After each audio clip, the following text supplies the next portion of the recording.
നമസ്കാരം, മാസ്റ്ററിംഗ് എഡ്യൂടെക്കിലേക്ക് എല്ലാവർക്കും സ്വാഗതം.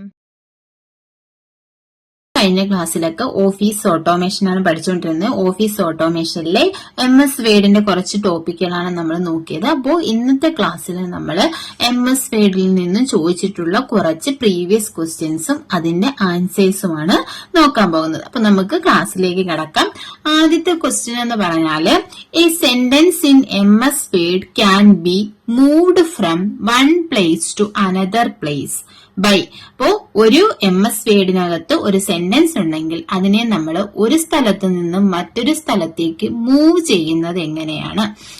നമ്മൾ മൂവ് ചെയ്യുന്നത് നമ്മൾ പറഞ്ഞിട്ടുണ്ട്. എന്താ? കട്ട് ചെയ്തിട്ട് നമുക്ക് എന്ത് ചെയ്യാം? വേറൊരിടത്ത് കൊണ്ടുപോയി പേസ്റ്റ് ചെയ്യാം. അപ്പൊ എങ്ങനെയാണ് കട്ട് ചെയ്യുന്നതെന്നൊക്കെ നമ്മൾ ആദ്യത്തെ ഒരു ക്ലാസ്സിൽ പറഞ്ഞിട്ടുണ്ട്. അപ്പൊ ഇതിന്റെ ഓപ്ഷൻ നോക്കിയേ. Select all cut. സെലക്ട് ചെയ്യുകയും കട്ട് ചെയ്യുകയും മാത്രമേ ഇവിടെ പറഞ്ഞിട്ടുള്ളൂ. കട്ടെന്ന് പറഞ്ഞാൽ അവിടുന്ന് പോകത്തേ ഉള്ളൂ, മറ്റൊരു സ്ഥലത്ത് വരത്തില്ല. നമ്മുടെ ക്വസ്റ്റ്യനിൽ പറഞ്ഞേക്കുന്ന ഒരിടത്ത് നിന്ന് മറ്റൊരിടത്തേക്ക് മൂവ് ചെയ്യുക എന്നതാണ്. അടുത്ത ഓപ്ഷൻ നോക്കിയേ. Select cut and paste. അതിനെ സെലക്ട് ചെയ്യുക, അതിനുശേഷം കട്ട് ചെയ്യുക, പേസ്റ്റ് ചെയ്യുക. അടുത്ത ഓപ്ഷൻ നോക്കിയേ. Select all and copy. Select ചെയ്യുക, അതുപോലെ തന്നെ കോപ്പി ചെയ്യുക. കോപ്പി ചെയ്താലും മൂവ് ആകത്തില്ല. അടുത്ത എന്താണ്? None of these. അപ്പൊ നമുക്ക് വേർഡിൽ എങ്ങനെയാണ് അത് മൂവ് ചെയ്യുന്നതെന്നൊന്ന് നോക്കാം. ഇതാണ് നമ്മുടെ വേർഡിന്റെ ഇന്റർഫേസ്. അപ്പൊ ഞാനൊരു കുറച്ച് പാർട്ട് സെലക്ട് ചെയ്യുകയാണ്. സെലക്ട് ചെയ്തു. അപ്പൊ ഇത്രയും പാർട്ടിനെ എനിക്ക് ഈ ലാസ്റ്റിലേക്ക് കൊണ്ടുവരണം. ഇവിടെ നിന്നും ഇങ്ങോട്ടേക്ക് മൂവ് ചെയ്യിക്കണം. അപ്പൊ നമ്മൾ എന്താ ചെയ്യുന്നത്? സെലക്ട് ചെയ്തു. എന്ത് ചെയ്യുക? കട്ട് ചെയ്യുക. അതുകൊണ്ട് ഹോമില് ക്ലിപ്പ് ബോർഡിനകത്താണ് കട്ട്, കോപ്പി, പേസ്റ്റ് ഓപ്ഷൻസ് ഉള്ളത്. അപ്പൊ നമ്മൾ എന്ത് ചെയ്യുക? കട്ട് ചെയ്യുക. ഇതാണ് കട്ട്. കട്ടിന്റെ ഷോർട്ട് കട്ട് കീ ആണ് Ctrl+X. എക്സാമിന് ചോദിക്കുക അന്നെയാണ്. അറിഞ്ഞൂടാത്തവരുണ്ടെങ്കിൽ എഴുതി വെച്ച് പഠിക്കുക. കട്ടിന്റെ ഷോർട്ട് കട്ട് കീ Ctrl+X. അപ്പൊ ഞാൻ കട്ടിൽ ക്ലിക്ക് ചെയ്തു. കട്ടിൽ ക്ലിക്ക് ചെയ്തപ്പോ അത്രയും പോർഷൻ ഇവിടുന്ന് പോയി. ഇനി എനിക്ക് ഇവിടെ ഇതിനെ പ്ലേസ് ചെയ്യണമെങ്കിൽ പ്ലേസ് ചെയ്യേണ്ട സ്ഥലത്ത് മൗസ് വെക്കുക. അതിനുശേഷം നമ്മൾ എന്ത് കൊടുക്കുക? പേസ്റ്റ് കൊടുക്കുക. പേസ്റ്റിന്റെ ഷോർട്ട് കട്ട് കീ ആണ് Ctrl+V. ഒന്നുകിൽ പേസ്റ്റ് ഓപ്ഷനിൽ ക്ലിക്ക് ചെയ്യുക, അല്ലെങ്കിൽ കീബോർഡിലെ കൺട്രോളും V എന്ന് പറയുന്ന കീയും ഒരുമിച്ച് പ്രസ് ചെയ്യുക. ഇപ്പൊ ഞാൻ ഷോർട്ട് കട്ടാണ് യൂസ് ചെയ്തത്. അപ്പൊ എന്ത് ചെയ്തു? ഇവിടെ പ്ലേസ് ആയി. അപ്പൊ ഇവിടെ നിന്നും ഇങ്ങോട്ടേക്ക് മൂവ് ചെയ്തു. അപ്പൊ മൂവ് ചെയ്യാൻ വേണ്ടി യൂസ് ചെയ്യുന്ന ഓപ്ഷൻ ഏതാണെന്ന് ചോദിച്ചാൽ ഏതാണ്? Control select cut and paste ആണ് ഇതിന്റെ ആൻസർ എന്ന് പറയുന്നത്. അപ്പൊ ശരിയായ ആൻസർ ഏതാണ്? ഓപ്ഷൻ ബി ആണ്. ഏതാണ്? സെലക്ട് കട്ട് ആൻഡ് പേസ്റ്റ് ആണ് ഇതിന്റെ ആൻസർ എന്ന് പറയുന്നത്. നമുക്ക് അടുത്ത ക്വസ്റ്റ്യനിലേക്ക് പോകാം. അടുത്ത ക്വസ്റ്റ്യൻ എന്ന് പറഞ്ഞാല് MS word is A dash software. MS word എന്ന് പറയുന്നത് എന്ത് സോഫ്റ്റ്വെയർ ആണ്? Graphic software, application software, system software, none of these. ഇപ്പൊ സോഫ്റ്റ്വെയർ എന്ന് പറഞ്ഞാൽ എന്താ നമ്മൾ ആദ്യം മനസ്സിലാക്കണം. സെറ്റ് ഓഫ് പ്രോഗ്രാംസിനെയാണ് എന്ത് പറയുന്നത്? സോഫ്റ്റ്വെയർ എന്ന് പറയുന്നത്. ഹാർഡ്വെയർ രണ്ട് പാർട്ടുണ്ട്. ഹാർഡ്വെയറും ഉണ്ട്, സോഫ്റ്റ്വെയറും ഉണ്ട്. ഹാർഡ്വെയർ എന്ന് പറഞ്ഞാല് നമുക്ക് തൊട്ടു നോക്കാൻ പറ്റുന്ന പാർട്സ്, അതാണ് ഹാർഡ്വെയർ. എക്സാമ്പിൾ പറയുകയാണെങ്കിൽ നമ്മുടെ കീബോർഡ്, മൗസ്, പ്രിന്റർ, ഇതെല്ലാം നമുക്ക് ടച്ച് ചെയ്യാൻ പറ്റും. അപ്പൊ കമ്പ്യൂട്ടറിന്റെ ടച്ച് ചെയ്യാൻ പറ്റുന്ന പാർട്സിനെ ഹാർഡ്വെയർ എന്നും, ഇപ്പൊ ഈ ഹാർഡ്വെയർ ഒക്കെ വർക്ക് ചെയ്യാൻ വേണ്ടിയിട്ട് കുറെ പ്രോഗ്രാംസ് ഇതിനകത്ത് സെറ്റ് ചെയ്തിട്ടുണ്ട്. ആ സെറ്റ് ഓഫ് പ്രോഗ്രാംസിനെയാണ് സോഫ്റ്റ്വെയർ എന്ന് പറയുന്നത്. അപ്പോ ഈ സോഫ്റ്റ്വെയർ തന്നെ മെയിനായിട്ടും രണ്ട് ടൈപ്പ് ഉണ്ട്. ആപ്ലിക്കേഷൻ സോഫ്റ്റ്വെയറും ഉണ്ട്, സിസ്റ്റം സോഫ്റ്റ്വെയറും ഉണ്ട്. അതായത് സിസ്റ്റം സോഫ്റ്റ്വെയർ എന്ന് പറഞ്ഞാല് നമ്മുടെ സിസ്റ്റം വർക്ക് ചെയ്യാൻ വേണ്ടി ഇപ്പൊ നമ്മൾ ഓൺ ആക്കുമ്പോൾ എന്ത് ചെയ്യും? ബൂട്ടിംഗ് ഒക്കെ നടക്കും, വിൻഡോസ് ഒക്കെ ലോഡായി വരും. അങ്ങനെ കുറച്ച് operations, utility programs, operating system, ഇതൊക്കെയാണ് സിസ്റ്റം സോഫ്റ്റ്വെയറിൽ വരുന്നത്. ഇതിന്റെ ഡീറ്റെയിൽഡ് ക്ലാസ് നമ്മുടെ കമ്പ്യൂട്ടർ ബേസിക് എന്ന് പറയുന്ന ഒരു ഫോൾഡർ പ്ലേലിസ്റ്റിനകത്ത് കിടപ്പുണ്ട്. ആവശ്യമുള്ളവര് കണ്ടു നോക്കുക. ഇപ്പൊ ഞാൻ സ്പീഡിന് പറഞ്ഞു പോവുകയാണ്. അതുപോലെ തന്നെ എന്താണ് ഓപ്പറേറ്റിംഗ് സിസ്റ്റം ഒക്കെയാണ് സിസ്റ്റം സോഫ്റ്റ്വെയറിൽ വരുന്നത്. ആപ്ലിക്കേഷൻ സോഫ്റ്റ്വെയർ എന്ന് പറഞ്ഞാല് നമ്മുടെ ആവശ്യങ്ങൾക്കനുസരിച്ച് നമ്മൾ യൂസ് ചെയ്യുന്ന സോഫ്റ്റ്വെയറുകളാണ് ആപ്ലിക്കേഷൻ സോഫ്റ്റ്വെയർ. ഇപ്പൊ എനിക്കൊരു ഡോക്യുമെന്റ് തയ്യാറാക്കണം, ഞാൻ MS വേർഡ് ഇൻസ്റ്റാൾ ചെയ്യും. ഇനി അതുപോലെ തന്നെ ഫോട്ടോസ് ഒക്കെ എഡിറ്റ് ചെയ്യണം, ഞാൻ എന്ത് ചെയ്യും, ഫോട്ടോഷോപ്പ് അങ്ങനെയുള്ള സോഫ്റ്റ്വെയർസ് യൂസ് ചെയ്യും. അപ്പൊ ഇങ്ങനെ നമ്മുടെ ആവശ്യങ്ങൾക്കനുസരിച്ച് നമ്മൾ യൂസ് ചെയ്യുന്ന സോഫ്റ്റ്വെയർ ആണ് ആപ്ലിക്കേഷൻ സോഫ്റ്റ്വെയർ. അപ്പോ MS വേർഡ് എന്ന് പറഞ്ഞാൽ എന്താ, അതുപോലെയുള്ള ഒരു നമ്മുടെ ആവശ്യങ്ങൾക്ക് വേണ്ടി നമ്മൾ യൂസ് ചെയ്യുന്നതാണ്. അപ്പൊ നമ്മുടെ നീഡ് എന്താണോ അതിനനുസരിച്ച് നമ്മൾ യൂസ് ചെയ്യുന്നു. ഇപ്പൊ ഒരു പ്രസന്റേഷൻ തയ്യാറാക്കണമെങ്കിൽ നമ്മൾ പവർ പോയിന്റ് യൂസ് ചെയ്യും. MS വേർഡ് എന്ന് പറയുന്നത് എന്താണ്, ഒരു ആപ്ലിക്കേഷൻ സോഫ്റ്റ്വെയർ ആണ്. ഇനി അടുത്ത ക്വസ്റ്റ്യനിലേക്ക് പോകാം. The command Ctrl+U in MS word used for.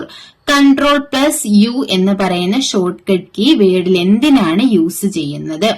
Unblock ആണോ, അണ്ടർ സെലക്ട് ആണോ, അണ്ടർലൈൻ ആണോ, നൺ ഓഫ് ദീസ് ആണോ? ഏതാണ് Ctrl+U? Ctrl+U എന്ന് പറയുന്നത് അണ്ടർലൈൻ വേണ്ടിയിട്ടാണ് യൂസ് ചെയ്യുന്നത്. നമുക്ക് നോക്കാം.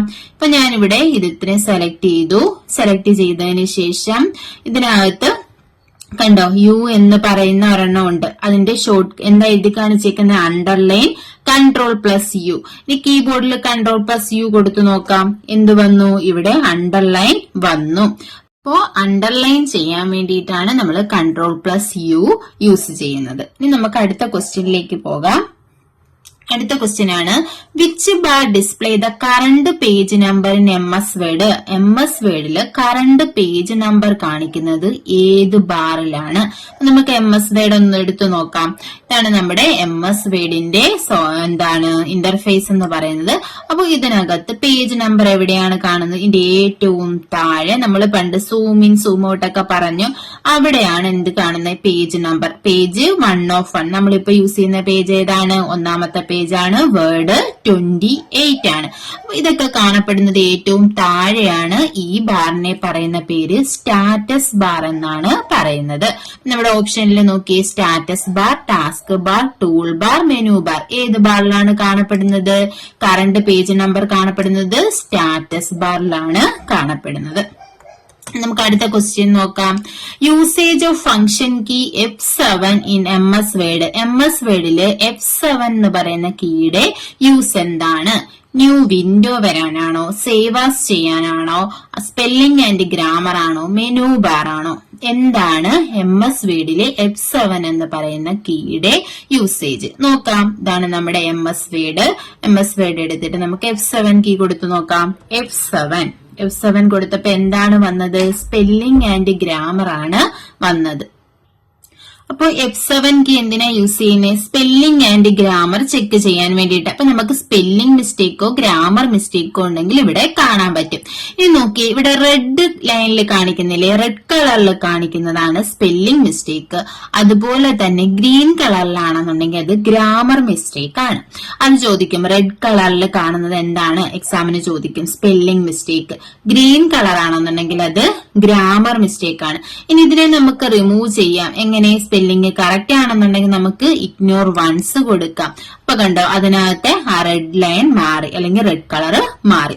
അതല്ല, ഈ ഒരു വേർഡ് ഈ ഡോക്യുമെന്റിൽ ഒത്തിരി തവണ ഉണ്ടെങ്കിൽ നമുക്ക് എന്ത് കൊടുക്കാം? ഇഗ്നോർ ഓൾ കൊടുക്കാം. അപ്പൊ എവിടെയൊക്കെ ഉണ്ടോ അവിടെയെല്ലാം അത് കറക്റ്റ് ചെയ്യും. ഇങ്ങനെയാണ് സ്പെല്ലിംഗ് ആൻഡ് ഗ്രാമർ മിസ്റ്റേക്ക് നമ്മൾ ഒഴിവാക്കുന്നത്. അപ്പം F7 കീ എന്തിനാന്ന് ചോദിച്ചാൽ എന്തിനാണ്? സ്പെല്ലിംഗ് മിസ്റ്റേക്ക് ആണ്. കണ്ടോ, ഇതിനകത്ത് തന്നെ റെഡ് അണ്ടർലൈൻ നിങ്ങൾക്ക് കാണാൻ പറ്റും. ഇതാണ് എന്ത്? സ്പെല്ലിംഗ് മിസ്റ്റേക്ക് എന്ന് പറയുന്നത്. അടുത്ത ക്വസ്റ്റ്യനിലേക്ക് പോകാം. അപ്പൊ ഇതിന്റെ ആൻസർ എന്തായിരുന്നു? F7 കീ എന്തായിരുന്നു? സ്പെല്ലിംഗ് ആൻഡ് ഗ്രാമർ ചെക്ക് ചെയ്യാൻ വേണ്ടിയിട്ടാണ്. നമുക്ക് നെക്സ്റ്റ് ക്വസ്റ്റ്യനിലേക്ക് പോകാം. അടുത്ത ക്വസ്റ്റ്യൻ എന്ന് പറയുന്നത്, one of the following line spacing option cannot be seen in paragraph dialog box in MS Word. MS Wordന്റെ പാരഗ്രാഫ് ഡയലോഗ് ബോക്സിൽ നമുക്ക് കാണാൻ കഴിയാത്ത ലൈൻ സ്പേസിംഗ് ഓപ്ഷൻ ഏതാണ്? സിംഗിൾ ആണോ, ഡബിൾ ആണോ, ട്രിപ്പിൾ ആണോ, മൾട്ടിപ്പിൾ ആണോ? അറിയാവുന്നവര് ആൻസർ പറഞ്ഞു നോക്കാം. നമുക്ക് കറക്റ്റ് ആണെന്ന് ചെക്ക് ചെയ്യാം. MS വേർഡ് എടുക്കാം. ഇതാണ് MS വേർഡ്. ഇതില് പാരഗ്രാഫ്, എവിടെയാണ് പാരഗ്രാഫ് വരുന്നത്? ഹോം ടാബില് പാരഗ്രാഫ് ബ്ലോക്ക് കണ്ടോ? ഇതിനകത്ത് വരുന്ന ഒരു ഓപ്ഷനാണ് ലൈൻ സ്പേസിംഗ്. ലൈൻ സ്പേസിംഗ് എന്ന് പറഞ്ഞാല് ഈ രണ്ട് ലൈൻസിന്റെ ഇടയിലുള്ള സ്പേസ് അഡ്ജസ്റ്റ് ചെയ്യാനാണ് ലൈൻ സ്പേസിംഗ് യൂസ് ചെയ്യുന്നത്. അപ്പോ ഈ ലൈൻ സ്പേസിംഗ് കണ്ടോ, ഇവിടെ ഓരോ വാല്യൂസ് ഉണ്ട്. 1 ഉണ്ട്, 1.0 ഉണ്ട്, 1.15 ഉണ്ട്, 1.5 ഉണ്ട്, 2.0 ഉണ്ട്, 2.5 ഉണ്ട്, 3.0 ഉണ്ട്. അപ്പൊ നമുക്കിതൊന്ന് സെലക്ട് ചെയ്യാം. ഈ ഒരു പാരഗ്രാഫ് സെലക്ട് ചെയ്ത് ലൈൻ സ്പേസിംഗ് എങ്ങനെയാ കൊടുക്കുന്നതെന്ന് കാണിക്കാം. ഇപ്പോ ഡീഫോൾട്ട് ആയിട്ട് കിടക്കുന്നത് 1.15 ആണ്. അതും ചോദിച്ചിട്ടുണ്ട്. ലൈൻ സ്പേസിംഗിന്റെ ഡീഫോൾട്ട് വാല്യൂ ഏതാണെന്നുള്ളത് 1.15 ആണ്. ഇനി നമ്മൾ 1.0 കൊടുത്താൽ കണ്ടോ, ഇവിടെ കുറച്ചുകൂടെ അകലം കുറഞ്ഞു. നമുക്ക് 2.5 കൊടുത്തു നോക്കാം. കണ്ടോ, ഈ രണ്ട് ലൈൻസിന്റെ ഇടയിലുള്ള ഡിസ്റ്റൻസ് കൂടി. ഇങ്ങനെയാണ് നമ്മൾ ലൈൻ സ്പേസിംഗ് അഡ്ജസ്റ്റ് ചെയ്യുന്നത്. ഇനി ഇതിനകത്ത് ചോദിച്ചിരിക്കുന്ന ക്വസ്റ്റ്യൻ എന്ന് പറഞ്ഞാല് ഇവിടെ നമുക്ക് കണ്ടോ ലൈൻ സ്പേസിംഗ് ഓപ്ഷൻസ് എന്ന് പറയുന്ന ഒരെണ്ണമുണ്ട്. അതെടുക്കാം. അതെടുത്ത് കഴിഞ്ഞപ്പോ കണ്ടോ ലൈൻ സ്പേസിംഗ് ഇതാണ് ചോദിച്ചിരിക്കുന്നത്. ഇതിനകത്തില്ലാത്ത വാല്യൂ ഏതാണ്? അപ്പൊ ഇതിൽ ഏതൊക്കെയാ ഉള്ളതെന്ന് നമ്മൾ പഠിക്കണം. ലൈൻ സ്പേസിംഗ് ഏതൊക്കെയാണ്? സിംഗിൾ ഉണ്ട്, 1.5 ലൈൻസ് ഉണ്ട്, ഡബിൾ ലൈൻസ് ഉണ്ട്, അറ്റ്ലീസ്റ്റ് ഉണ്ട്, എക്സാക്ട്ലി ഉണ്ട്, മൾട്ടിപ്പിൾ ഉണ്ട്. എത്ര എണ്ണം ഉണ്ട്? 6 എണ്ണമുണ്ട്. Single, 1.5, double, at least, exactly and multiple.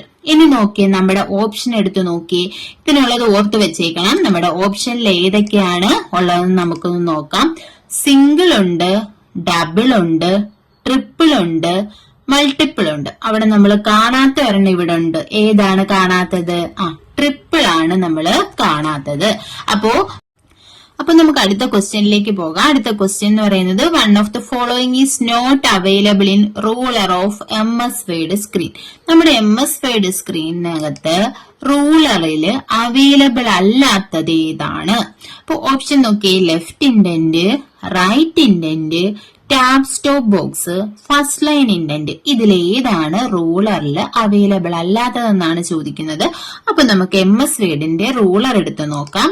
അപ്പോ ഇതാണ് നമ്മുടെ MS വേർഡിന്റെ ഇന്റർഫേസ് എന്ന് പറയുന്നത്. അപ്പൊ ഇതിനകത്ത് എന്ത് കാണണം? ഇവിടെ ഒരു റൂളർ കാണണം. അപ്പൊ നമുക്കിവിടെ റൂളർ ഇല്ല. അപ്പൊ നമുക്ക് റൂളറിനെ കൊണ്ടുവരണം. അപ്പൊ ഇവിടെ കണ്ടോ ഒരു ഓപ്ഷൻ ഉണ്ട്. ഞാൻ ആ മൗസ് പോകുന്നിടത്തോട്ട് നിങ്ങൾ നോക്കണം. റൈറ്റ് സൈഡില് സ്ക്രോൾ ബാറിന്റെ മുകളിൽ വ്യൂ റൂളർ എന്ന് പറയുന്ന ഓപ്ഷൻ ഉണ്ട്. അവിടെ ക്ലിക്ക് ചെയ്താൽ നമുക്ക് ഇവിടെ റൂളർ കൊണ്ടുവരാം. അതല്ലാന്നുണ്ടെങ്കിൽ ഈ ഷോ ആൻഡ് ഹൈഡില് ഇവിടെ റൂളർ എന്ന് പറയുന്ന ഓപ്ഷൻ ഉണ്ട്. ഇത് ടിക്ക് ചെയ്ത് കൊടുത്താലും നമുക്ക് എന്ത് ചെയ്യാം? റൂളറിനെ ഇവിടെ കൊണ്ടുവരാം. അപ്പൊ ഞാനിവിടെ ടിക്ക് ചെയ്തു, റൂളർ വന്നു. കണ്ടോ, ഇതാണ് നമ്മുടെ റൂളർ. അപ്പം ഇവിടെയുണ്ട്, ഇവിടെയുമുണ്ട്. ഇനി ഈ റൂളറിൽ ഇല്ലാത്തത് എന്താണെന്ന് നമുക്ക് നോക്കാം. അപ്പൊ നോക്കിയേ, ഇൻഡന്റ്. ഇൻഡന്റ് എന്ന് പറഞ്ഞാൽ നമ്മള് എന്താണ്? ഈ ലെഫ്റ്റ് സൈഡില് മാർജിൻ കഴിഞ്ഞിട്ട് എത്ര സ്പേസ് കഴിഞ്ഞ് നമ്മുടെ ടെക്സ്റ്റ് വരണം, അതാണ് നമ്മുടെ ഇൻഡന്റ്. അപ്പൊ ഇത് നമുക്ക് ഇൻക്രീസ് ചെയ്ത് കൊടുക്കാം. അപ്പൊ ഓരോ ഓപ്ഷനിലും നമുക്ക് വെക്കാം. ഈ മുകളിൽ ഞാൻ വെച്ചപ്പോ കാണാൻ കഴിയുന്നുണ്ടോ നിങ്ങൾക്ക്? ഫസ്റ്റ് ലൈൻ ഇൻഡന്റ് വന്നു.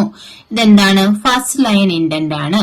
ഇതിന്റെ താഴോട്ട് വെച്ചപ്പോ കാണിക്കുന്നത് എന്താണ്? ഹാങ്ങിങ് ഇൻഡന്റ് എന്നാണ് കാണിക്കുന്നത്. ഇനി ഇതിന്റെ താഴെ ഒരു റെക്ടാങ്കിൾ ഉണ്ട്. അതിൽ വെച്ചപ്പോ ലെഫ്റ്റ് ഇൻഡന്റ് എന്നാണ് കാണിക്കുന്നത്. ഇതിൽ ഓരോന്നിലും വരുന്ന വ്യത്യാസം ഞാൻ കാണിച്ചു തരാം. ഇപ്പൊ ഈ ലെഫ്റ്റ് ഇൻഡന്റ് മാർജിൻ ഇവിടെയാണല്ലോ. ഞാൻ ഈ ലെഫ്റ്റ് ഇൻഡന്റിൽ വെച്ച് ഇങ്ങോട്ട് മൂവ് ചെയ്യുകയാണ്. അപ്പൊ എന്ത് ചെയ്തു? ഇവിടുത്തെ സ്പേസ് കൂടി. അപ്പൊ എന്ത് ചെയ്തു? ഇൻഡന്റ് ഇങ്ങോട്ട് ഇൻക്രീസ് ചെയ്തു. ഇതാണ് ഇൻക്രീസ് ഇൻഡന്റ്. ഇതിനെ നമുക്ക് തിരിച്ചു കൊണ്ടുവരണമെങ്കിൽ ഇങ്ങോട്ട് കൊണ്ടുപോയത് എന്താണ്? Decrease indent. ഇൻഡന്റ് കുറഞ്ഞു. അങ്ങനെ നമുക്ക് എന്ത് ചെയ്യാം? ഈ ഇൻഡന്റ് നമുക്ക് ഇഷ്ടമുള്ള രീതിയിൽ ഇതിനെ അഡ്ജസ്റ്റ് ചെയ്യാം.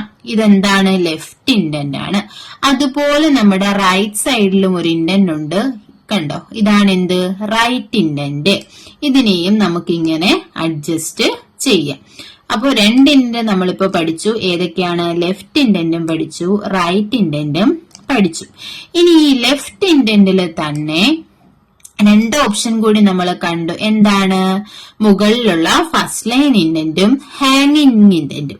ഫസ്റ്റ് ലൈൻ ഇൻഡന്റ് ഒന്ന് കൊടുത്തു നോക്കാം. ഫസ്റ്റ് ലൈൻ ഇൻഡന്റ് എന്ന് പറഞ്ഞാൽ നമ്മുടെ ഈ പാരഗ്രാഫിലെ ഫസ്റ്റ് ലൈനിനെ മാത്രം ഇൻഡന്റ് ചെയ്യിക്കും. കണ്ടോ, മുകളിലത്തെ മാത്രം ഞാൻ ഇവിടെ കൊണ്ടുവച്ചപ്പോ ഈ ഫസ്റ്റ് ലൈൻ ഇവിടുന്ന് ഇങ്ങോട്ട് മാറി. ഈ ലൈൻ കഴിഞ്ഞിട്ട് വരുന്നതാണ് എന്ത്? താഴോട്ടുള്ളതാണ് ഇതിനെ ഹാങ് ചെയ്ത് നിൽക്കുന്നത്. അതാണ് ഹാങ്ങിങ് ഇൻഡന്റ്. ഇപ്പൊ ഈ ഹാങ്ങിങ് ഇൻഡന്റിനെ ഞാൻ ഇങ്ങോട്ട് മൂവ് ചെയ്യിച്ചാല് ഈ ഫസ്റ്റ് ലൈൻ ഇവിടുന്ന് സ്റ്റാർട്ട് ചെയ്യും, ഹാങ്ങിങ് ഇൻഡന്റ് ഇവിടെ നിന്നും സ്റ്റാർട്ട് ചെയ്യും. ഇനി ഫസ്റ്റ് ലൈൻ ഇൻഡന്റ് ഞാൻ ഇങ്ങ് കൊണ്ടുവച്ചു. കണ്ടോ, ഇപ്പൊ എന്ത് ചെയ്തു? ഫസ്റ്റ് ലൈൻ ഇവിടെ വന്നു, ഹാങ്ങിങ് ഇൻഡന്റ് എവിടെയാണ്? ഇവിടെയാണ്. അപ്പൊ ഫസ്റ്റ് ലൈൻ കഴിഞ്ഞിട്ട് താഴോട്ടുള്ളതെല്ലാം ഇവിടുന്നാണ് സ്റ്റാർട്ട് ചെയ്യുന്നത്. ഇതാണ് ഇൻഡന്റ്. അപ്പൊ നമ്മുടെ റൂളറിലുള്ള ഇൻഡന്റ് ഏതൊക്കെ നമ്മൾ കണ്ടു? ഫസ്റ്റ് ലൈൻ കണ്ടു, ഹാങ്ങിങ് ഇൻഡന്റ് കണ്ടു, ലെഫ്റ്റ് ഇൻഡന്റ് കണ്ടു, റൈറ്റ് ഇൻഡന്റ് കണ്ടു. അപ്പൊ ഇങ്ങനെയുള്ള ഓപ്ഷൻസ് എല്ലാം പഠിച്ചു വെക്കണം. ഇത് എങ്ങനെ ചോദിക്കും? ഇതിലില്ലാത്തത് ഏതാണ്? അപ്പൊ നമുക്ക് ഈ ഓപ്ഷൻ ഏതൊക്കെയാ ഉള്ളതെന്ന് അറിയാമെങ്കിൽ മാത്രമേ ആൻസർ എഴുതാൻ സാധിക്കത്തുള്ളൂ. അപ്പൊ നമ്മുടെ ക്വസ്റ്റ്യനിലേക്ക് വരാം. ഇതിൽ ഏതാണ് റൂളറിൽ അവൈലബിൾ അല്ലാത്തത്? ലെഫ്റ്റ് ഇൻഡന്റ് ഉണ്ടായിരുന്നു, റൈറ്റ് ഇൻഡന്റ് ഉണ്ടായിരുന്നു, ടാബ് സ്റ്റോപ്പ് ബോക്സ് നമ്മൾ കണ്ടോ? കണ്ടില്ല. അപ്പം ആൻസർ ഏതാണ്? ടാബ് സ്റ്റോപ്പ് ബോക്സ് ആണ് ആൻസർ എന്ന് പറയുന്നത്. പിന്നെ എന്തുണ്ടായിരുന്നു? ഫസ്റ്റ് ലൈൻ ഇൻഡന്റ് ഉണ്ടായിരുന്നു, വേറെ ഒന്നുകൂടി ഉണ്ടായിരുന്നു. അത് ഏതായിരുന്നു? ഹാങ്ങിങ് ഇൻഡന്റ് ആയിരുന്നു. അപ്പൊ അത് മറന്നു പോകരുത്. ഇനി നമുക്ക് അടുത്ത ക്വസ്റ്റ്യനിലേക്ക് പോകാം. അടുത്ത ക്വസ്റ്റ്യൻ എന്ന് പറയുന്നത് zoom options is not available in zoom dialogue box in MS Word. വേഡിനകത്തെ സൂം ഡയലോഗ് ബോക്സില് അവൈലബിൾ അല്ലാത്ത ഓപ്ഷൻ ഏതാണ്? 200% ആണോ, 100% ആണോ, 75% ആണോ, അതോ 50% ആണോ? ഏതാണ്? ഏത് സൂം ഓപ്ഷൻ ആണ് വേഡില് അവൈലബിൾ അല്ലാത്തത്? നമുക്ക് എടുത്തു നോക്കാം. നമ്മൾ സൂം പഠിച്ചായിരുന്നു. സൂമിന്റെ മിനിമം സൈസും മാക്സിമം സൈസും എത്രയാണെന്നൊക്കെ നമ്മൾ പറഞ്ഞു. എന്താ സൂം ഇൻ സൂം ഔട്ട് പറഞ്ഞു. എത്രയായിരുന്നു? മിനിമം 10%ഉം മാക്സിമം 500%ഉം ആണെന്ന് നമ്മൾ പറഞ്ഞു. അതുപോലെ തന്നെ നമുക്ക് എന്തുണ്ട്? ഇവിടെ സൂം എന്ന് പറയുന്ന ഒരു ഓപ്ഷൻ ഉണ്ട്. കണ്ടോ, സൂം എന്ന് പറയുന്ന ഓപ്ഷൻ ഉണ്ട്. ഇതിൽ നമ്മൾ ക്ലിക്ക് ചെയ്ത് കഴിഞ്ഞാൽ നമുക്ക് കണ്ടോ ഇങ്ങനെ സൂം 100% ഇങ്ങനെ നമുക്ക് കാണാൻ പറ്റും. അപ്പൊ നമ്മൾ ആ സൂമിൽ ക്ലിക്ക് ചെയ്ത് കഴിഞ്ഞാൽ ഇങ്ങനെ ഒരു ഡയലോഗ് ബോക്സ് വരും.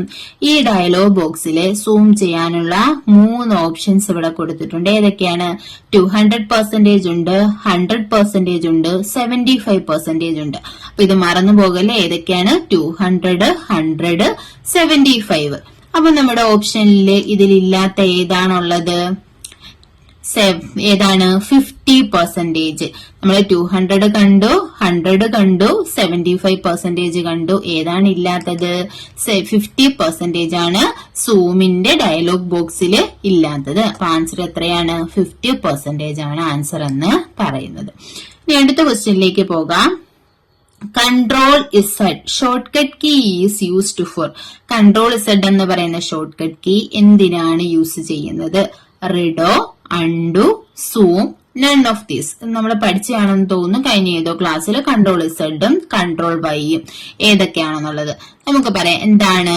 അൺഡു. അൺഡു എന്ന് പറഞ്ഞാൽ എന്താ? നമ്മളിപ്പോ ഞാൻ ഇതെന്ത് ചെയ്തു? സെലക്ട് ചെയ്തു. സെലക്ട് ചെയ്തിട്ട് അല്ലെങ്കിൽ ഞാൻ ബാക്ക് സ്പേസ് അടിച്ചത് കളഞ്ഞു. ഇനി എനിക്ക് കാണാൻ പറ്റത്തില്ലല്ലേ. ഈ ലാസ്റ്റ് ഉള്ള പോർഷൻ ഞാൻ എന്ത് ചെയ്തു? ബാക്ക് സ്പേസ് എടുത്തു കളഞ്ഞു. ഇനി അതിനെ എനിക്ക് തിരിച്ചു കൊണ്ടുവരണമെങ്കിൽ ഞാൻ എന്ത് ചെയ്താൽ മതി? അൺഡു ചെയ്താൽ മതി. അപ്പോ കൺട്രോൾ Z ഞാൻ കൊടുക്കുവാണ്. കണ്ടോ, കളഞ്ഞ പോർഷൻ വന്നു. പിന്നെ ഇവിടെ മുകളിൽ ക്വിക്ക് ആക്സസ് ടൂൾ ബാറിലും ഉണ്ട് അൺഡുവും റിഡോയും. കണ്ടോ, അപ്പൊ ഈ അൺഡു കൊടുത്താൽ എന്ത് ചെയ്യും? വരും. ഞാൻ കൺട്രോൾ Z അവിടെ കാണിക്കുന്നുണ്ട്. അൺഡു കൊടുത്തു. കണ്ടോ, ഞാൻ കളഞ്ഞത് വന്നു. ഇതിന് എനിക്ക് വീണ്ടും വേണ്ടാന്നുണ്ടെങ്കിൽ എന്ത് കൊടുത്താൽ മതി? റിഡോ ഓപ്ഷൻ കൊടുത്താൽ മതി. കണ്ടോ, അത് പോയി. റിഡോയുടെ ഷോർട്ട് കട്ട് കീ ആണ് കൺട്രോൾ Y. ഒന്നുകൂടെ ഞാൻ കൺട്രോൾ Y കൊടുത്താൽ അതിന് മുന്നേ പോയത് പോകും. നമ്മൾ കൺട്രോൾ Z കൊടുത്താൽ അത് വരും. കണ്ടോ, ഇങ്ങനെ ചെയ്യാൻ വേണ്ടിയിട്ടാണ് ഇത് അൺഡു ആൻഡ് റിഡോ. ഇതാണ് അൺഡുവിന്റെ ആണ് ഷോർട്ട് കട്ട് കീ. ഇത് കൺട്രോൾ Z. റിഡോയുടെ ഏതാണ്? കൺട്രോൾ Y ആണ്. അപ്പൊ ഈ കൺട്രോൾ Z എന്ന് പറയുന്നത് എന്തിന്റെ ഷോർട്ട് കട്ട് കീ ആണ്? അൺഡുവിന്റെ ഷോർട്ട് കട്ട് കീ ആണ്. നമുക്ക് അടുത്ത ക്വസ്റ്റ്യനിലേക്ക് പോകാം. അടുത്ത ക്വസ്റ്റ്യൻ എന്ന് പറയുന്നത് portrait and landscape are the options of. Portrait, landscape ഇവ രണ്ടും എന്തിന്റെ ഓപ്ഷൻസ് ആണ്? ഏതാ? പേജ് ഓറിയന്റേഷൻ ആണോ, പേജ് സൈസ് ആണോ, പേജ് ലേഔട്ട് ആണോ, നൺ ഓഫ് ദീസ് ആണോ? നമുക്ക് വേർഡ് എടുത്ത് നോക്കാം. പേജ് ഓറിയന്റേഷൻ എവിടെയാണ് വരുന്നത്? നമ്മുടെ പേജ് ലേഔട്ടിലാണ് ഓറിയന്റേഷൻ എന്ന് വരുന്നത്. ഓറിയന്റേഷനിൽ ക്ലിക്ക് ചെയ്യുമ്പോൾ നമുക്ക് ഏതൊക്കെ ഓപ്ഷൻ കാണാം? 2 ഓപ്ഷൻസ് കാണാം. പോർട്രേറ്റും ഉണ്ട്, ലാൻഡ്സ്കേപ്പും ഉണ്ട്.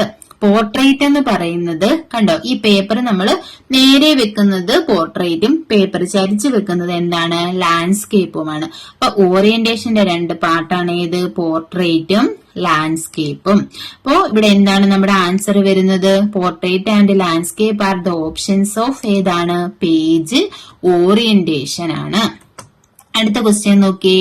Default font used in MS Word 2007. MS Word 2007ലുള്ള ഡീഫോൾട്ട് ആയിട്ട് കാണപ്പെടുന്ന ഫോണ്ട് ഏതാണ്? ടൈംസ് ന്യൂ റോമൻ ആണോ, ഏരിയൽ ആണോ, കാലിബ്രി ആണോ, കാംബ്രി ആണോ? ഇതിലേതാണ്? നമുക്ക് നോക്കി തന്നെ പഠിക്കാം. ഏതാണ്? ഹോം. എവിടെയാണ് വരുന്നത്? ഹോമിലാണ് ഏത് വരുന്നത്? ഫോണ്ട് വരുന്നത് അല്ലേ? അപ്പൊ ഇതാണ് നമ്മുടെ ഫോണ്ട് എന്ന് പറയുന്നത്. കണ്ടോ, ഫോണ്ടിന്റെ ഷോർട്ട് കട്ട് കീ എന്താണ്? Ctrl+Shift+F. ഫോണ്ടിന്റെ F. Ctrl+Shift+F ആണ് ഫോണ്ടിന്റെ ഷോർട്ട് കട്ട് കീ. ഈ ഫോണ്ടിൽ കണ്ടോ, ഡീഫോൾട്ട് എന്ന് പറഞ്ഞാൽ എന്താ? നമ്മൾ എടുക്കുമ്പോൾ തന്നെ ഇതിനകത്ത് കിടക്കുന്നത് ഏതാണ്? ഇവിടെ തന്നെ പേര് എഴുതിയിട്ടുണ്ട്. ഏതാണ്? കാലിബ്രി. അപ്പോ 2007ല് ഏതാണ് ഡീഫോൾട്ട് ആയിട്ടുള്ള ഫോണ്ട് എന്ന് ചോദിച്ചാൽ ഏതാണ്? കാലിബ്രി ആണ് ഡീഫോൾട്ട് ആയിട്ടുള്ള ഫോണ്ട്.